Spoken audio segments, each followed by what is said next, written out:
नमस्कार दोस्तों, स्वागत है आपका एलन पीज की लिखी हुई बुक सवाल ही जवाब है की बुक समरी के इस सीरीज में। दोस्तों, इस वीडियो में हम इस बुक के पहले और दूसरे अध्याय को कवर करेंगे। दोस्तों, इन अध्यायों से हम कई महत्वपूर्ण बातें सीखने वाले हैं जिन्हें अपने जीवन शैली में उतारकर एक कामयाब इंसान बन सकते हैं। तो चलिए शुरू करते हैं। अध्याय 1, पहला कदम। इस अध्याय का शुरुआत इस चित्र के साथ होता है।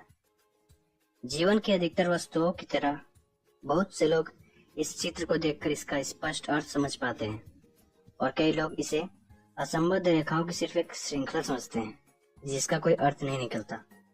पर जब आप रेखाओं और लाइनों के बीच में पढ़ने की कला सीख लेंगे तो आप महसूस करेंगे कि आपको इसका अर्थ जानने के लिए अपने दृष्टिकोण को थोड़ा सा बदलना पड़ेगा, और इस बुक के माध्यम से हम आपको यही करना सिखाना चाहते हैं।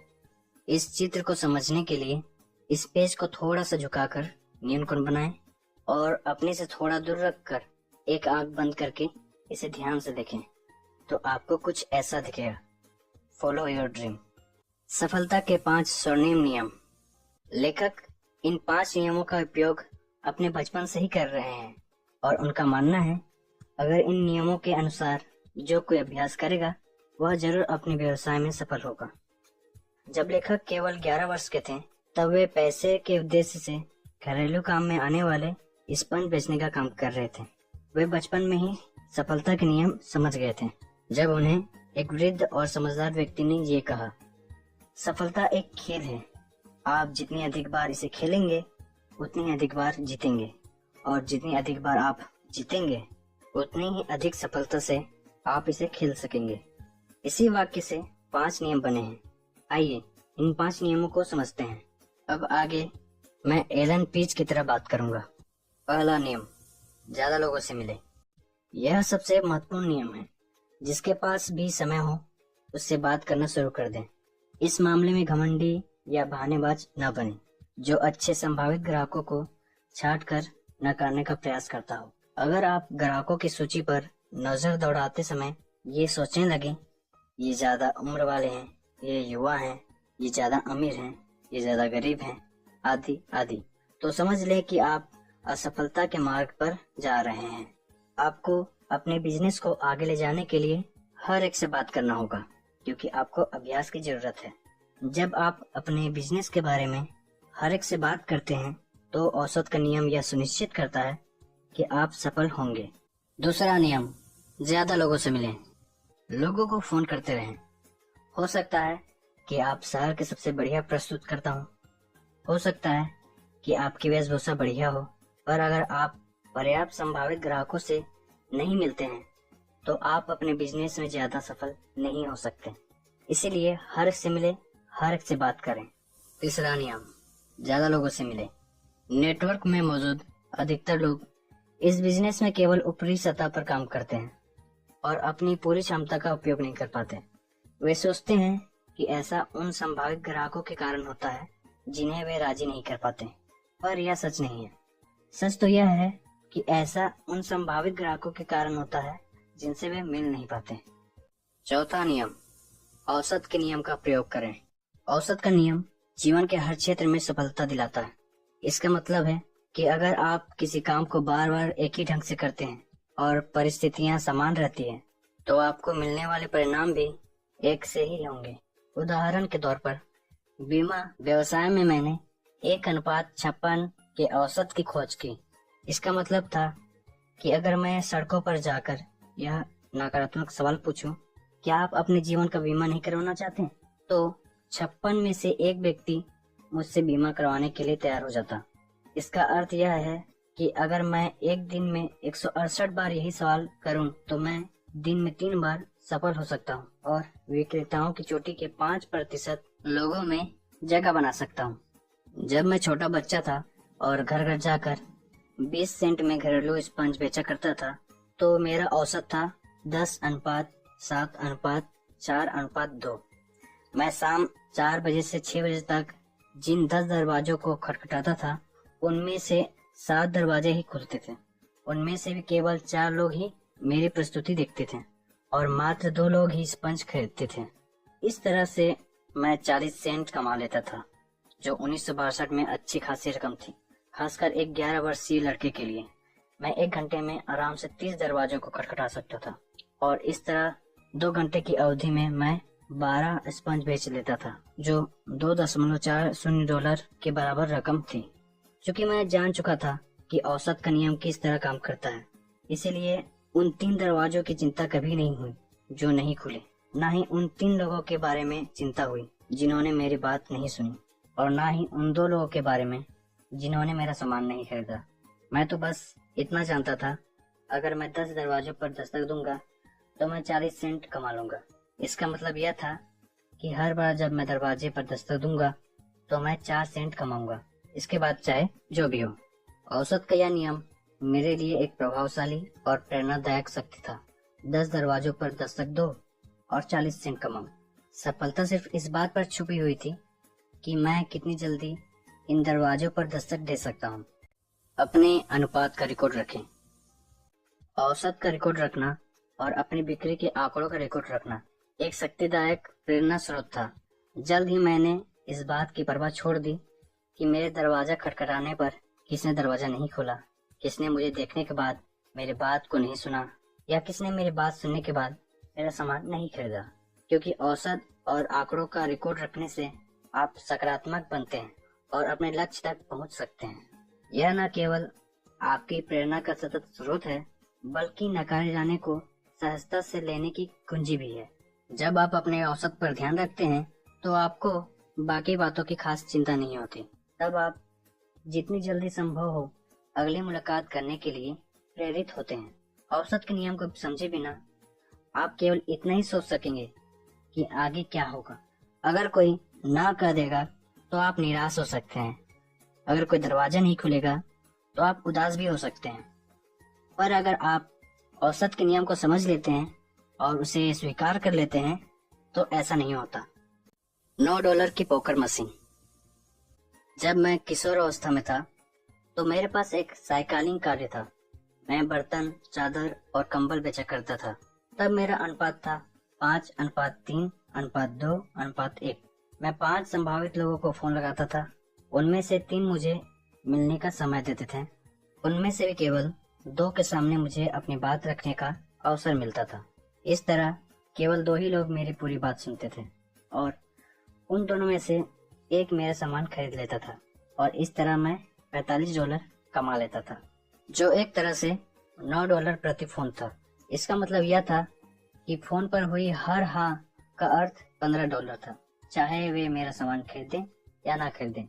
मैंने एक बड़ी सी तख्ती बनाई जिस पर $9 लिखकर मैंने उसे अपने टेलीफोन के पास रख लिया। हर उस व्यक्ति से जो मेरे फोन का जवाब देता था मुझे $9 मिलते थे। हर उस व्यक्ति से जो मुझसे मिलने के लिए हाँ कहता था मुझे $15 मिलते थे। इसका अर्थ यह था कि मैं अपनी तकदीर खुद बना रहा था। मैंने उन लोगों की खोज कभी नहीं की जो मुझसे सामान खरीदे। मेरा प्रमुख लक्ष्य तो केवल संभावित ग्राहकों को फोन करते रहना था। यही सफलता की कुंजी है। बड़ी सफलता कैसे पाएं?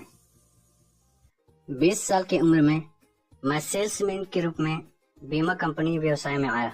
21 साल की उम्र में मैं सबसे कम उम्र का व्यक्ति था जिसने अपने पहले साल में ही 10 लाख से ज्यादा का बीमा बेचा था।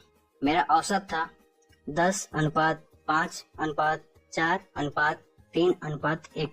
मेरे फोन का जवाब देने वाले हर 10 संभावित व्यक्तियों में से 5 मिलने के लिए तैयार हो जाते थे।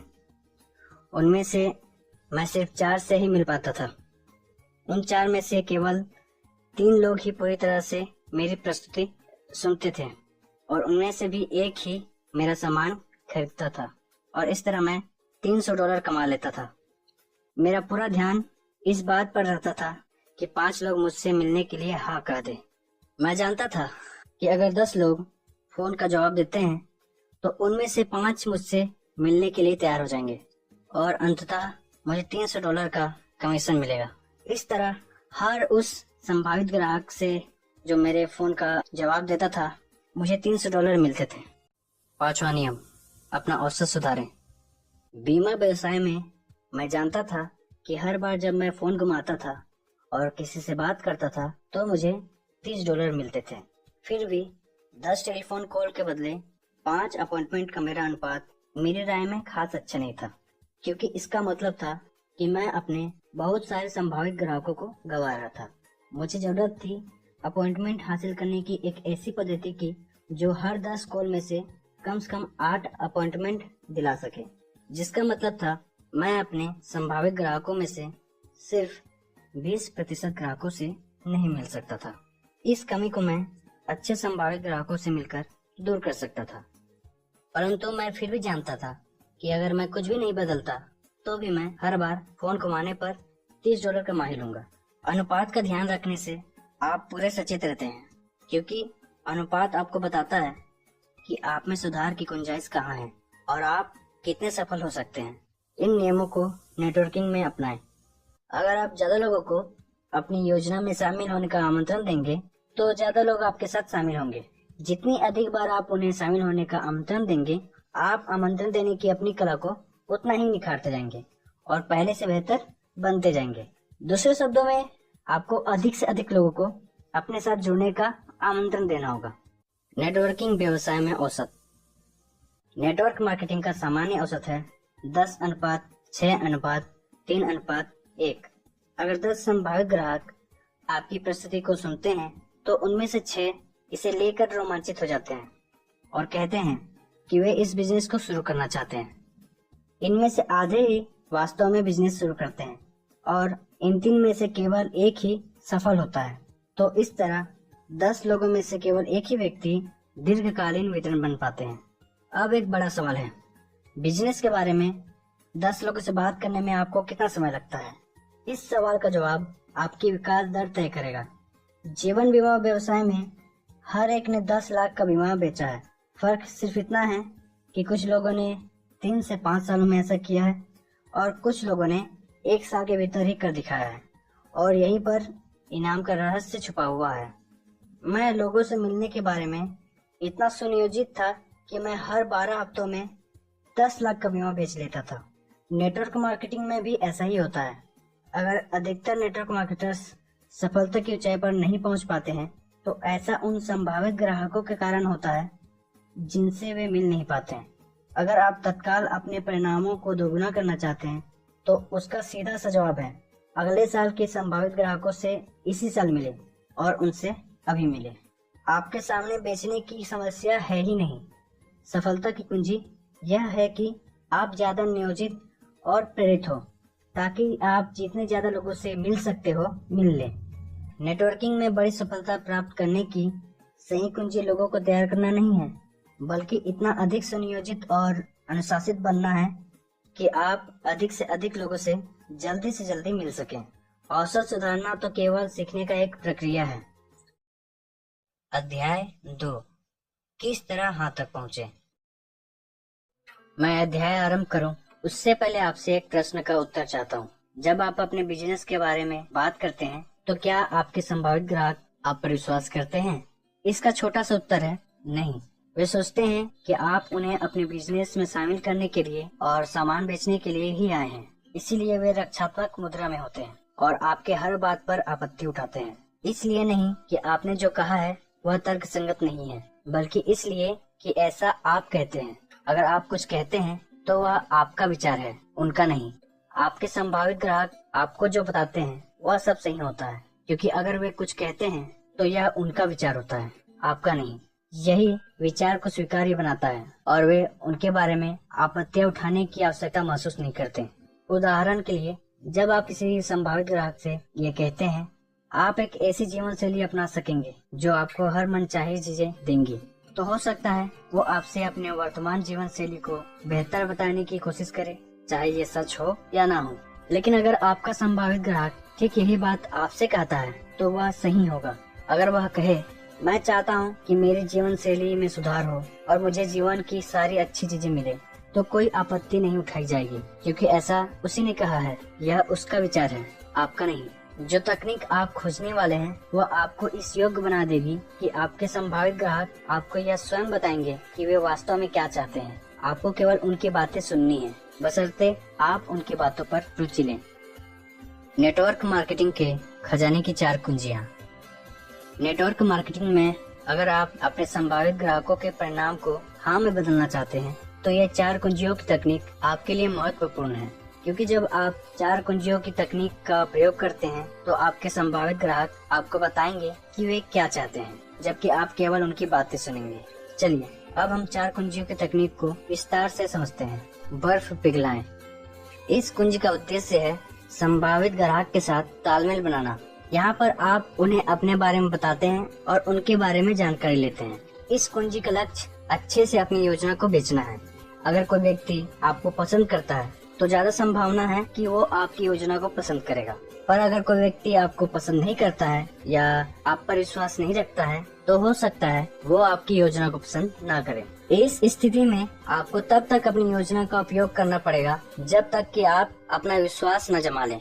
जब आप अपना विश्वास जमा लेते हैं तो सामने वाला आपकी बातों को अच्छी तरह से सुनेगा। कुछ लोगों के साथ इस स्थिति में आपको केवल 3 से 4 मिनट का समय लगेगा, जबकि कई लोगों के साथ इसमें 30 से 40 मिनट तक लग सकते हैं। सही बटन खोजें। यह सबसे महत्वपूर्ण कुंजी है। इस कुंजी के माध्यम से आप संभावित ग्राहकों को यह एहसास दिला सकते हैं कि वे अपने आमदनी या कार्य करने की शैली से आत्मसंतुष्ट हैं या नहीं।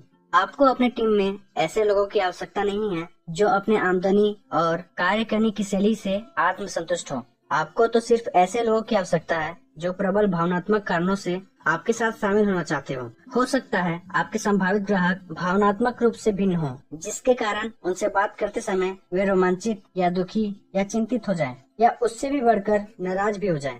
परंतु यह ध्यान रखें कि उनका गुस्सा आप पर नहीं होगा बल्कि अपने आप पर होगा।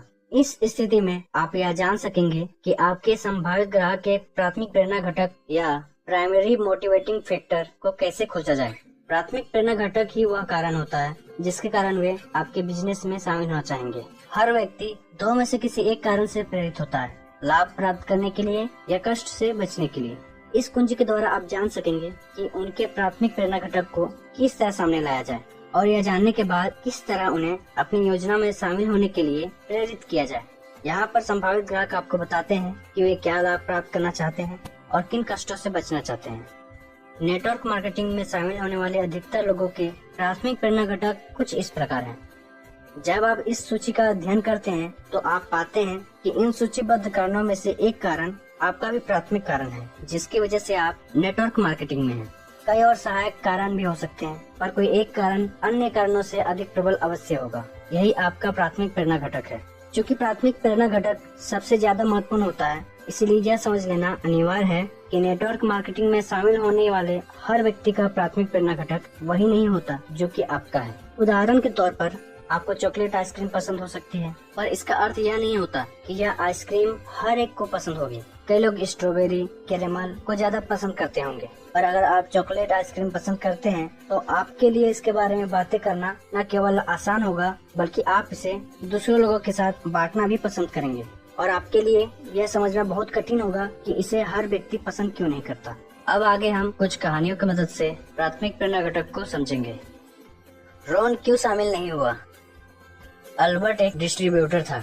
वह नेटवर्क मार्केटिंग में इसलिए आया था क्योंकि उसे आर्थिक स्वतंत्रता चाहिए थी। इसके अलावा उसके और कई सपने थे, जैसे अपना मालिक खुद बनना, खुद की आमदनी तय करना, अपने बच्चों को अच्छे स्कूल में भेजना इत्यादि। लेकिन आर्थिक स्वतंत्रता उसका प्राथमिक प्रेरणा घटक था, क्योंकि इसी के द्वारा उसे बाकी सारी चीजें मिल सकती थी। वह पूर्ण भावनात्मक रूप से अपने सपनों से जुड़ा हुआ था और अपने लक्ष्य के प्रति समर्पित था। एक दिन अल्बर्ट स्थानीय कार्यक्रम के लिए फंड जुटाने के दौरान रॉन नामक व्यक्ति से मिला और उसने उसे बिजनेस दिखाने के लिए आमंत्रित किया। अल्बर्ट ने रॉन को पूरे उत्साह से अपनी योजना समझाई। रॉन काफी प्रभावित भी हुआ और उसने कहा वह शामिल होना चाहेगा। उस दिन के बाद अल्बर्ट ने रॉन को फिर कभी नहीं देखा और वह यह सोचने लगा कि आखिर उससे गलती कहाँ हुई थी, रॉन क्यों शामिल नहीं हुआ। समस्या यह थी कि दरअसल रॉन का प्राथमिक प्रेरणा घटक आर्थिक स्वतंत्रता था ही नहीं। उसमें अमीर बनने, बड़े घर में रहने और बढ़िया कार का मालिक बनने की महत्वाकांक्षा नहीं थी। वह अपनी माँ से मिले अपने छोटे से घर में ही खुश था। उसे सड़क के ट्रैफिक में फंसने के बजाय ट्रेन पकड़ना ज्यादा पसंद था। रॉन ने महसूस किया कि आर्थिक स्वतंत्रता तो ठीक है, पर इससे उसे सौदा पक्का करने के लिए पर्याप्त प्रेरणा नहीं मिल पा रही थी। रॉन की असली प्रेरणा यह थी कि उसे नए लोगों से मिलने के अवसर मिलेंगे, नए कलाएं सीखने को मिलेंगी और वह समाज के लिए अपना योगदान दे सकेगा। इसी कारण तो वह फंड इकट्ठा करने की योजना में शामिल हुआ था, पर उसे इन मुद्दों के बारे में बताने का अवसर नहीं मिला, क्योंकि अल्बर्ट आर्थिक स्वतंत्रता को उसके गले के नीचे उतारना चाहता था। निश्चित रूप से रोन पर अल्बर्ट की उत्साही प्रस्तुति का प्रभाव हुआ था, परंतु अगले दिन जब सूरज निकला तो उसकी प्रतिक्रिया ठंडी हो गई। कुछ ही दिनों में रोन अल्बर्ट की उत्साहपूर्ण प्रस्तुति के बारे में पूरी तरह से भूल चुका था। अल्बर्ट यह नहीं जान सका कि दूसरों की सहायता करना रोन का प्राथमिक प्रेरणा घटक है। जेन का गलत फैसला। जेन की उम्र 34 वर्ष थी और वह अपने 2 बच्चों के साथ अकेली रहती थी। वह 2 साल से नेटवर्क मार्केटिंग में थी। डेविड से उसकी पहचान एक डिनर पार्टी में हुई। डेविड ने उसकी नेटवर्किंग गतिविधियों में रुचि ली और इसके बारे में अधिक जानकारी चाहिए। जेन का खुद का प्राथमिक प्रेरणा घटक था अपने लिए ज्यादा खाली समय जुटाना, ताकि वह अपने दोनों बच्चों को ठीक से पाल सके और शिक्षित कर सके। और वह जानती थी कि यह हर एक की पहली प्राथमिकता नहीं हो सकती। डेविड की उम्र 50 और 60 के बीच थी। उसका स्वयं का कॉन्ट्रैक्ट क्लीनिंग का काम था, इसलिए जेन ने अनुमान लगाया कि उसकी प्राथमिकताओं की सूची में रिटायरमेंट का स्थान पहले नंबर पर होगा। जब वह बिजनेस के बारे में बात कर रही थी तो उसकी चर्चा के केंद्र में यह बात मौजूद थी कि इससे लोगों को आरामदेह रिटायरमेंट के पूरे लाभ मिल सकेंगे। शाम खत्म होने पर वह हैरान हो गई जब डेविड ने उसे बताया कि वह कभी रिटायर नहीं होना चाहता। जेन ने यह गलत अनुमान लगा लिया था कि रिटायरमेंट डेविड का प्राथमिक प्रेरणा घटक है। इसका परिणाम यह निकला कि डेविड उसके साथ शामिल होने के लिए प्रेरित नहीं हो पाया। इसीलिए अनुमान न लगाएं। यह प्रस्तुतकर्ता और संभावित ग्राहक दोनों में से एक को मूर्ख बना सकता है। जब आप सामने वाले व्यक्ति के प्राथमिक प्रेरणा घटक के बारे में अनुमान लगाते हैं तो आपके गलत होने की काफी संभावना होती है। अगर आपका अनुमान सही भी हो तो भी यह आपका विचार नजर आएगा, न कि आपके संभावित ग्राहक का। और इस तरह इसका प्रभाव और प्रेरणादायी शक्ति उतने नहीं होंगे जितने की अपेक्षित है। प्राथमिक प्रेरणा घटक को किस तरह खोजें? प्राथमिक प्रेरणा घटकों की सूची आप अपने साथ हमेशा लिखित रूप में रखें। यह सूची आपके बिजनेस कार्ड के पीछे हो सकती है। यहाँ कुछ प्राथमिक प्रेरणा घटकों की सूची दी गई है जिन्हें आप अपने कार्ड के पीछे रख सकते हैं। अपनी सूची को दिखाने का सीधा सा तरीका है अपने संभावित ग्राहक से यह सवाल करें, क्या आप जानते हैं कि लोग नेटवर्किंग बिजनेस क्यों शुरू करना चाहते हैं? इस सीधे से सवाल में यह खूबी छुपी हुई है कि अगर सामने वाला जवाब में नहीं कहता है तो आपको यह कहने की छूट मिल जाती है। लीजिए, मैं आपको बता देता हूँ और उसके बाद आप अपनी सूची उसके सामने रखते हैं। अगर आपका संभावित ग्राहक आपके सवाल के जवाब में हाँ कहता है तो आप उससे पूछें, तो बताइए कि लोग इस बिजनेस में क्यों शामिल होते हैं। इस पर आपका संभावित ग्राहक आपको कुछ असली और कुछ अतपके कारण गिना देगा जिनकी वजह से लोग नेटवर्क मार्केटिंग बिजनेस शुरू करना चाहते हैं। जब उसके पास के कारण समाप्त हो जाएं, तो आप पूछें और कुछ वह जवाब देगा नहीं। इस पर आप यह कहें, लीजिए मैं आपको बता देता हूँ, और फिर तत्काल उसके सामने प्राथमिक प्रेरणा घटकों की अपनी सूची रख दें। इसके बाद 5 ठोस सोने के सवाल पूछें। यह 5 सवाल आपके द्वारा पूछे जाने वाले सवालों में सबसे ज्यादा कीमती होंगे। ये जल्दी ही आपको नेटवर्क मार्केटिंग की चोटी तक तेजी से पहुंचा देंगे। यह रहे आपके 5 ठोस सोने के सवाल। पहला सवाल है, आपकी पहली प्राथमिकता क्या है? दूसरा सवाल है, आपने इसी को क्यों चुना? तीसरा सवाल है, यह आपके लिए महत्वपूर्ण क्यों है? चौथा सवाल है, यदि आपको यह अवसर न मिले तो इसके क्या परिणाम होंगे? पांचवा सवाल है, इन परिणामों से आप चिंतित क्यों होते हैं? इन सवालों को रट लें और इन्हें अपना हिस्सा बना लें। इनके क्रम को बदलने की गलती न करें। यह बहुत महत्वपूर्ण है कि यह सवाल इसी क्रम में पूछे जाएं। नए संभावित ग्राहक से बात करते समय कुछ नेटवर्कर्स उत्सुकता की शैली का प्रयोग करते हैं, जबकि कुछ सीधी शैली का प्रयोग करते हैं। आगे कुछ एग्जाम्पल्स हैं जो कि वास्तविक घटना पर आधारित हैं। इन एग्जाम्पल्स की मदद से हम ये जान सकेंगे कि इन 5 ठोस सोने के सवाल को अपने बिजनेस में कैसे अप्लाई किया जाए। इन एग्जाम्पल्स में सीधी शैली का प्रयोग किया गया है। पहला उदाहरण, नेहा मिली राजेश और रेखा से। राजेश और रेखा लगभग 25 वर्षीय कपल थे जो हाल ही में अपने नए घर में रहने आए थे। उनका मकान नेहा के मकान से 10 कदम की दूरी पर था।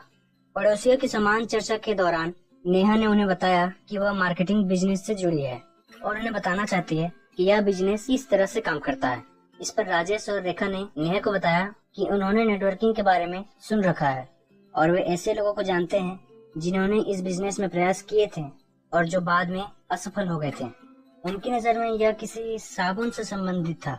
इतना कर चुकने के बाद उन्होंने पूछा, क्या यह एमवे की तरह है? इस पर नेहा ने चर्चा की बागडोर थाम ली और फिर नेहा ने कहा, क्या आप जानते हैं कि लोग नेटवर्किंग बिजनेस क्यों शुरू करना चाहते हैं? राजेश ने जवाब दिया, यह पिरामिड बेचने की तरह है ना? इस पर नेहा ने कहा, लीजिए मैं आपको बता देती हूँ। नेहा सहजता से अपना PMF कार्ड बताते हुए कहती है, यह वे मुख्य कारण हैं जिनकी वजह से लोग नेटवर्क मार्केटिंग में शामिल होते हैं। वैसे आपकी पहली प्राथमिकता क्या होगी? राजेश ने जवाब दिया, हमारे लिए तो यह आर्थिक स्वतंत्रता ही होनी चाहिए। और साथ ही साथ रेखा ने भी दृढ़ता से कहा, निश्चित रूप से यह हमारी पहली प्राथमिकता है। फिर नेहा ने एक और सवाल किया, आपने इसी को क्यों चुना? राजेश ने जवाब दिया, क्योंकि घर के लोन को चुकाने के लिए मुझे 2 जगह काम करना पड़ता है और रेखा भी ओवर टाइम करती है, ताकि जब हमारा परिवार बढ़े तो हमारे पास एक सहारा हो जो हमारे काम आ सके। हम चाहते हैं कि हमारे बच्चों को अच्छी शिक्षा मिल सके। हम पैसे के लिए हमेशा दौड़ धूप नहीं करना चाहते। इसके बाद नेहा ने एक और सवाल पूछा, यह आपके लिए क्यों महत्वपूर्ण है? राजेश ने जवाब दिया, जैसा मैंने कहा, हम अपने घर के पूरे पैसे चुकाना चाहते हैं और यह भी चाहते हैं कि हमारे बच्चों को अच्छी शिक्षा मिले। रेखा और मुझे कभी यह सब नहीं मिला, हमें ऐसे अवसर मिले ही नहीं। फिर रेखा बातचीत का सिरा थामते हुए बोली, सही बात है, मेरे माँ बाप हमेशा घर चलाने के लिए पैसों की खींचतान करते रहे। हम नहीं चाहते कि हमारी जिंदगी भी उन्हीं की तरह गुजरे।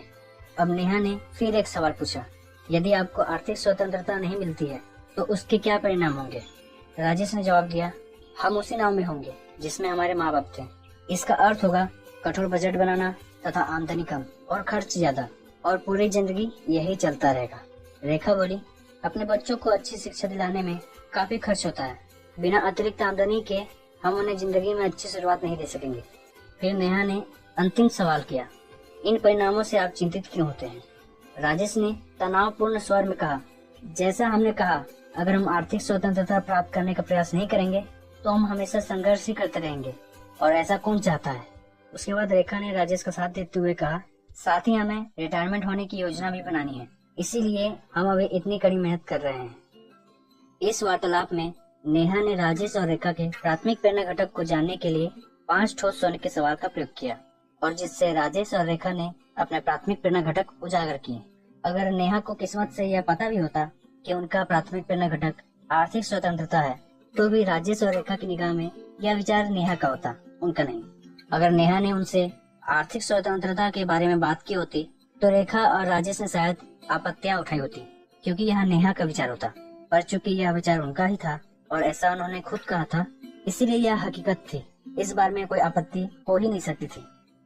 अब इन 5 सोने के सवालों पर विचार करें। पहला सवाल, आपकी पहली प्राथमिकता क्या है? असली सवाल यह था, आप आज मेरे नेटवर्क मार्केटिंग बिजनेस में क्यों शामिल होना चाहते हैं? राजेश ने कहा कि उनका प्राथमिक प्रेरणा घटक आर्थिक स्वतंत्रता है, इसीलिए वे दोनों शामिल होना चाहते हैं। दूसरा सवाल, आपने इसी को क्यों चुना? यह सवाल दरअसल यह पूछता है, आप इस कारण से क्यों शामिल होना चाहते हैं? उन दोनों ने स्पष्ट किया कि वे अपने घर का लोन चुकाना चाहते हैं, अपने बच्चों को अच्छी शिक्षा देना चाहते हैं और पैसों की तंगी वाला जीवन नहीं जीना चाहते हैं। तीसरा सवाल, यह आपके लिए महत्वपूर्ण क्यों है? यह सवाल पूछता है, मुझे फिर से बताएं, आप इसी कारण से क्यों शामिल होना चाहते हैं? राजेश ने कहा, जैसा मैंने कहा, और फिर से अपनी बातें दोहराता है और उन कारणों को बताता है जिनके लिए वह बिजनेस में आना चाहता है। रेखा भी और कई तर्क देती है कि आर्थिक स्वतंत्रता उसके लिए पहले नंबर का कारण क्यों है। उसके माता पिता को खर्च चलाने में कठिनाइयां आती थी और वह ऐसी परिस्थितियों में नहीं जीना चाहती थी। चौथा सवाल, यदि आर्थिक स्वतंत्रता नहीं मिली तो उसके परिणाम क्या होंगे? यह सवाल दरअसल पूछता है, अगर आप शामिल नहीं होते तो आपके साथ क्या होगा? अब वे दोनों रोमांचित हो जाते हैं। वे नेहा को बताते हैं कि वे अपने माता पिता की तरह तंग हाल जीवन नहीं जीना चाहते और वे नहीं चाहते कि उनके बच्चों को सिर्फ इसलिए अच्छी शिक्षा ना मिल पाए क्योंकि उनके पास पर्याप्त पैसा नहीं था। पांचवा सवाल, इन परिणामों से आप चिंतित क्यों होते हैं? यह सवाल उनसे अपने पहली प्राथमिकता को दोहराने का आग्रह करता है। वे दोनों उत्साहित हो जाते हैं। वे बार बार जोर देकर बताते हैं कि आर्थिक स्वतंत्रता उनके व्यवसाय में शामिल होने का पहला कारण क्यों है। ध्यान देने वाली बात यह है कि यह सब उन्होंने नेहा को बताया, नेहा ने उन्हें नहीं बताया। अगर नेहा ने उन्हें यही सब बातें ठीक इसी तरह बताई होती तो शायद उन्होंने बहानेबाजी की होती, पर चूंकि उन्होंने खुद नेहा को अपने शामिल होने के कारण बताए हैं, इसीलिए वे कारण वास्तविक हैं। इस साक्षात्कार के बाद नेहा ने उन्हें बताया कि योजना किस तरह काम करती है और इसके लाभकारी परिणामों का वर्णन करते समय उसने उन्हीं के शब्दों का प्रयोग किया। उसने उन्हें वे फायदे बताए जो उन्हें प्राप्त हो सकते हैं और वे हानियां बताई जिनसे वे बच सकते हैं। राजा सरूद की निगाह में यह उनके सपनों का बिल्कुल सही उत्तर था, क्योंकि वे दोस्तों पीछे हमने देखा कि नेहा ने किस तरह 5 ठोस सोने के सवालों का प्रयोग किया, जिससे राजेश और रेखा के प्राथमिक प्रेरणा घटक उजागर हुए। वहाँ राजेश और रेखा के पास अपना खुद का प्राथमिक प्रेरणा घटक था, लेकिन क्या हो अगर आप किसी ऐसे व्यक्ति से मिले जिसकी कोई प्राथमिकता ही ना हो। ऐसे लोगों के पास प्राथमिकता 2 कारणों से नहीं होती है। पहला कारण तो यह है कि उनके पास सचमुच में कोई प्राथमिकता नहीं होती। सो इस तरह के मामले में अपना समय बर्बाद ना करें, उन्हें धन्यवाद दें और अगले संभावित ग्राहक की खोज में चल दें। और दूसरा कारण यह होता है कि वे प्राथमिकता चुनने में इसलिए भी डरे हुए हो सकते हैं क्योंकि उन्हें इसके अनुसार काम करने पर मजबूर होना पड़ेगा। तो इस तरह के संभावित ग्राहकों से कैसे निपटा जाए, इसे एक कन्वर्सेशन के माध्यम से समझते हैं। आपकी पहली प्राथमिकता क्या है? सच कहूँ तो इनमें से कोई भी नहीं। कोई भी नहीं? नहीं, इनमें से कोई भी अभी मेरे लिए इम्पोर्टेंट नहीं है। अच्छा, अगर इनमें से कोई आपके लिए इम्पोर्टेंट होती तो कौन सी होती? अगर कोई प्राथमिकता इम्पोर्टेंट होती तो शायद मनी फ्रीडम होती। मनी फ्रीडम ही क्यों? क्योंकि पैसे का होना काफी महत्व रखता है। अब आप 5 ठोस सोने के सवालों को पूछना जारी रख सकते हैं, लेकिन एक बात का ध्यान रखना काफी जरूरी है। अगर आप 5 ठोस सोने के सवालों का प्रयोग करते हैं तो इस दौरान आपको मौन की शक्ति का भी प्रयोग करना होगा। आपको तब तक चुप रहना है जब तक कि आपका संभावित ग्राहक अपना पूरा जवाब न देते। अब एक सवाल और उठता है कि हम लोगों को कैसे पहचाने कि वो हमारे साथ बिजनेस करने में इंटरेस्टेड हैं या नहीं। इसके लिए 5 ठोस सोने के सवालों का जवाब संभावित ग्राहक जितनी गंभीरता और गहराई से देगा, उससे आपको यह पता चल जाएगा कि वह बिजनेस में कितना प्रेरित और प्रतिबद्ध रहेगा। यदि उसके जवाब लापरवाहीपूर्ण, अविश्वसनीय या असंतोषजनक हो तो आपको सावधानी से यह सोचना होगा कि आपको उसे नेटवर्क मार्केटिंग में शामिल करने का निमंत्रण देना चाहिए या नहीं। सही बटन दबाएं। इस कुंजी में आप अपने बिजनेस की योजनाओं को अपने संभावित ग्राहकों को बताते हैं। यहाँ पर आप बताते हैं कि आपकी योजना उन आशाओं, सपनों और डरों का समाधान है जो आपने दूसरी कुंजी यानी सही बटन ढूंढे द्वारा खोजे थे, जहाँ आप 5 ठोस सोने के सवालों द्वारा उत्पन्न भावनाओं और प्राथमिक प्रेरणा घटकों का उपयोग करके अपने बिजनेस प्लान को ज्यादा इफेक्टिव बना सकते हैं। सौदा पक्का करें। अगर आप इन तकनीकों का पूरी तरह से पालन करते हैं तो अपने संभावित ग्राहक से अपनी योजना में शामिल होने के लिए आग्रह करना कोई बड़ी बात नहीं रह जाती। उनके खुद के भीतर इतना उत्साह पैदा होना चाहिए कि वे बिजनेस शुरू करने के लिए बेताब हो जाएं। हमेशा अपनी प्रस्तुति को इस नजरिए के साथ रखें जैसे तत्काल शुरू करना एक स्वाभाविक प्रक्रिया हो। आपकी शैली बिजनेस माइंडेड तो होना ही चाहिए, साथ ही सहज भी होना चाहिए, जैसे यह काम आप रोज करते हो। जब आपको लगे कि आपका संभावित ग्राहक आपके बिजनेस में शामिल होना चाहता है तो याद रखें, आप उसे तुरंत शामिल होने का निमंत्रण अवश्य दें। तो ये थी सफलता की 4 कुंजियाँ, जिसे यूज करके हम लोगों के ना को हाँ में बदल सकते हैं। अब मिलते हैं अगले वीडियो में। अगर ये वीडियो अच्छी लगी तो लाइक करें, सब्सक्राइब करें और ये नॉलेज दूसरों को भी शेयर करें। And finally, thanks for watching.